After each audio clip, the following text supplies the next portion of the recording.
All right, what is going on, everyone? Welcome back to the Bryce Bible Podcast. Today, talking about Proverbs chapter 17 and the concept of living a little. What does that mean? And how does it apply to a biblical lifestyle? Well, we're going to get into it. We're going to touch on 4 verses in this chapter. We're going to touch on verse 20, verse 22, verse 24, and verse 1. Let's start in verse 20. Verse 20 of Proverbs chapter 17 says, "He that has a froward heart findeth no good, and he that hath a perverse tongue falleth into mischief." So we're going to zoom out. We're going to look at life from a 10,000 foot point of view here. This verse says that if we have a wicked heart, we don't find good. So let's think about our lives. When are we usually happy? When are we usually peaceful? When are we usually satisfied, joyful, all the good things, fruits of the Spirit, the things we read about? Well, we are all of those things whenever we find good. Whenever we see the good in something, okay? It's just a very broad statement. Whenever we see good, that is usually what causes us to feel peace, to experience these good things that God designed us to experience. When do we fall into mischief? Well, when the opposite is true. When we don't find these good things, these fruits of the Spirit. When we fall into other things and ways and we have to try to invent a meaning, a life, okay? So there's a brief overview there. Verse 22 says, "A merry heart doeth good like medicine, but a broken spirit drieth the bones." And I think a lot of the time I've thought of that verse as something that's like, hey, be happy. And those people that are happy are going to be the super happy ones. And then the people that are sad are going to be the sad ones. It's just, kind of a blanket statement like, hey, if you're happy, you'll be happy. If you're sad or have a broken spirit, then your bones will dry out. You'll be, unhappy and miserable and stuff. That's kind of what I've always taken it as, like, yeah, I get it. That makes sense. But I think it's deeper than that. I think if we have a merry heart, we will live a better life. And I think that if we have a broken spirit, that we will live a worse life. Now, what does that mean? How does that pertain to us? Well, last week, we talked a lot about give me this day my daily bread. All right, we talked about the book of Ecclesiastes that says there's nothing better for a man to do than to eat and to drink and to labor and to enjoy the labor that God has given him to do in the day that the Lord has given him. So then we look at this verse in that context and we see that it's telling us that we should enjoy right now. A merry heart doeth good like medicine. It doesn't say a merry heart when you just had your favorite team win the World Series, or when you just got a huge bonus check, or when you just had something incredible happen to you. It just says a merry heart doeth good like medicine. So let's keep that in. We're going to keep verse 22 in the back of our mind in a minute. I've got a little thing to read on that. But then the opposite side of this verse, the end of it. A broken spirit drieth the bones. There's another side to this, and this ties into verse 20. The perverse tongue falleth into mischief. If we have a broken spirit, it will dry out our bones. There are people who, this guy on Instagram comes to mind that I've seen a few times. It's a believer. I think he has like a very late stage cancer. He's in terrible shape. He's not going to live very long from a perspective of this world, but he's going to live forever in eternity and have riches in eternity. And the way he's handling it is beautiful. He has more joy, more love, more of a glowing spirit of outflowing of God than so many people do, than almost everyone in the whole world. But a broken spirit drieth the bones. He does not have a broken spirit. His body is broken. He is deteriorating physically. But he is not deteriorating in his faith in the Lord and who he actually is. He is living in the moment that God has given him because it is the moment that God has given him. We can't pass by this present moment hoping the next one will be better and continually do that for our entire life and expect that to be the case, because it won't. We have to experience this present moment as God intended us to experience this present moment. And whatever the Lord has put on our plate, it's our job to materialize that and to utilize it in some way that honors him. We can look at the story of the talents in the New Testament. We can look at those talents as a lot of different things in our lives, the things that God has given us both to steward and to endure. And sometimes we have bad things put in our life for reasons that we don't understand. That doesn't mean that we no longer have the same task to steward those things well to glorify God. We still have the same job. We still have the same task. We still have the same calling. Verse 22, a merry heart doeth good like medicine. A broken spirit drieth the bones. Think about it as like a framework for life. We can choose to have a broken spirit about life, and even the great things will never satisfy us. Or we can choose to have a merry heart. And when life happens, when things happen, when situations arise, we can trust them to God, knowing that God is ultimately in control, and that our worrying, our grabbing for control will not do anything, and that we can simply sit back, enjoy the simple pleasures of today, because that's what God designed us to do. Verse 24 says, wisdom is before him that has understanding, but the eyes of a fool are in the ends of the earth. Ends of the earth, never satisfied.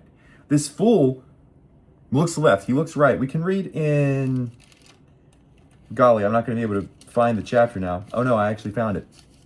Proverbs chapter 4, it says, let your eyes, verse 25, let your eyes look right on, and let your eyelids look straight before thee. Ponder the path of thy feet, and let all thy ways be established. Verse 27, turn not to the right hand nor to the left, remove thy foot from evil. But this wicked man, this foolish man, his eyes are in the ends of the earth. He doesn't look right on. He doesn't keep his eyes focused on the task in front of him. Not even the task sometimes, but the beauty in front of him, the simple pleasures of today that God has given us to enjoy. He wants more. He wants broader, he wants wider, he wants things that cannot be attained and things that are contingent on him grabbing control and making things come to be that were not made to come to be. This man is defined as a fool because his eyes are in the ends of the earth. He doesn't appreciate the simple pleasures of today, the eating, the drinking, the entering into labor, and enjoying the things that God has given us to do. He wants more. It's never enough. His eyes are never satisfied.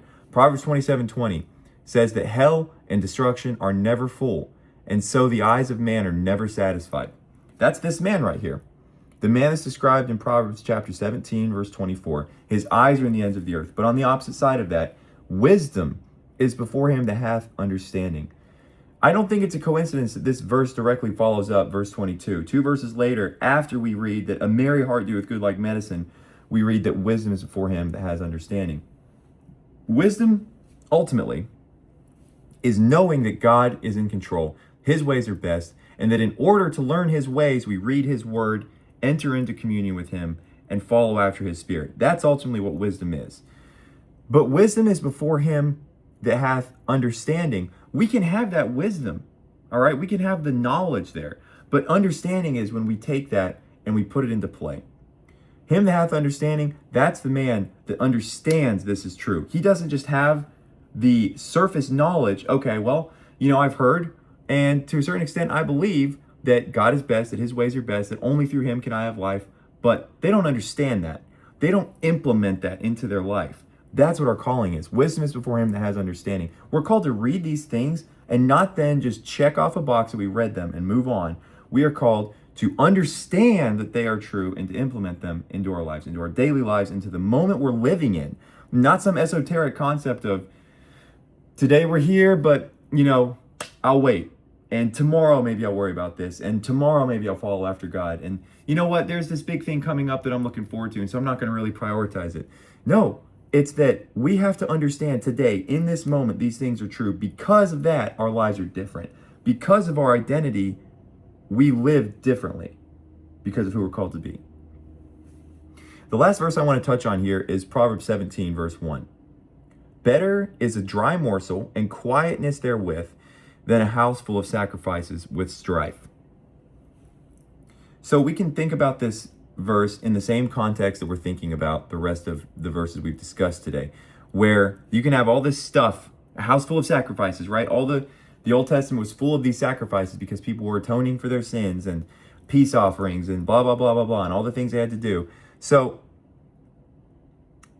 if you have all of these things, right? All the wealth, the status, the ability to do anything that you want, house full of sacrifices, right? You're covering everything. You're doing all the things. You're checking all the boxes. That said, it's not even as good as a dry morsel and quietness therewith. What's that? Peace. Quietness. Peace. Better is a dry morsel and quietness therewith. So this man, the other man here, that has a house full of sacrifices with strife, man, you better believe if he's making all these sacrifices, he's screwed up. He's done wrong. He's fallen off the path. He is paying for his sins. He's got a lot of stuff, but man, he's paying for it, all right? Better is a dry morsel and quietness therewith. What does that sound like?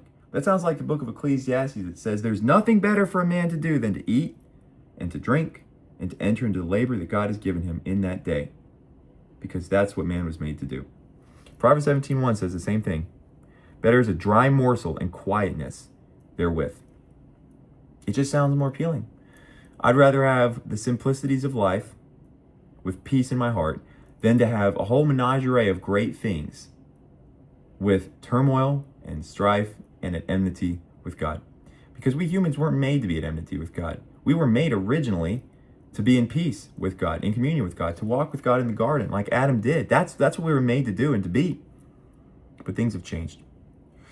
Let's go back to verse 22 to close. A merry heart doeth good like medicine. So there's this quote from this movie called Passengers that I watched way back in the day, but it just came on Netflix, and so I saw this preview last night, and it really spoke to my heart because this is what the Lord's been working on in my heart for a little bit now. And so I'm just going to read the quote from the movie, all right?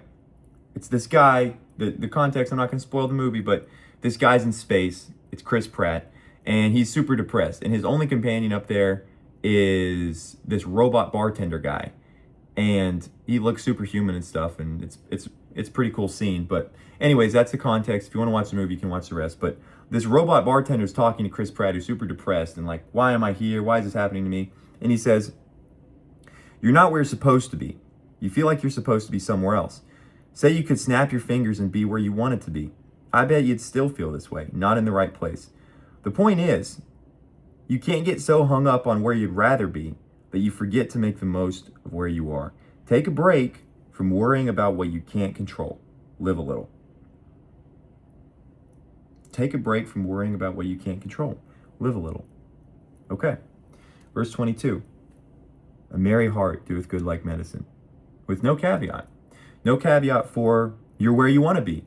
A merry heart doeth good like medicine when you're where you want to be. A merry heart doeth good like medicine when you're somewhere else. When you can snap your fingers and change your status. No. A merry heart doeth good like medicine. I'm just going to read that last little bit one more time. The point is, you can't get so hung up on where you'd rather be that you forget to make the most of where you are. Take a break from worrying about what you can't control. Live a little. That's our call. In living in the day that God has given us and entering into communion with Him by eating and drinking and enjoying the work that He's given us to do today and the pleasure that He's given us to experience today, we let go of the control. We give it to God and we say, God, I trust you. I really trust that whatever you do is going to be best. That today I can enjoy what you've given me and that you hold tomorrow.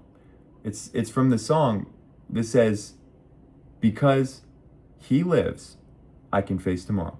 Not because I live, not because I'm strong, not because I'm in control, because He lives, I can face tomorrow. I really like that quote. Take a break from worrying about what you can't control. Live a little. Let's live a little, right? And live a little not in the way that we go and sin big and die tomorrow. No, live a little in the way that we enjoy what God's given us today. We really live. Not we pine away and hope for the future. No, we live today because God has given us today, and that's a blessing. Okay, have a great week. Goodbye.